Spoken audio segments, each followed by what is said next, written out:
Today, we're going to solve a fun math problem. We have 5 points, and we'll figure out how many different lines we can draw by connecting any 2 points. Ready? Let's go. Imagine we have 5 friends: Alice, Bob, Carol, Dave, and Eve. We want to know how many lines we can draw if we connect any 2 friends. Let's find out. To solve this, we use combinations. It's a fun way in math to pick pairs from a group. Here, we want to choose 2 friends from 5. How do we do that? We can use a special formula called combinations. It looks tricky, but it's super helpful. Here's how it looks.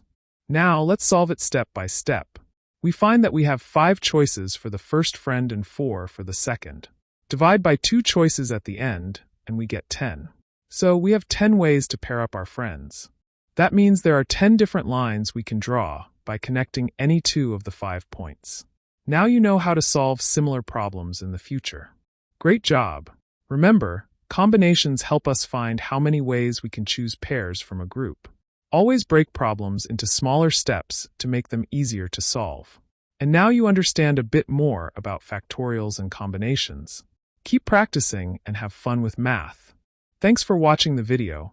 Hope you learned something new. See you next time.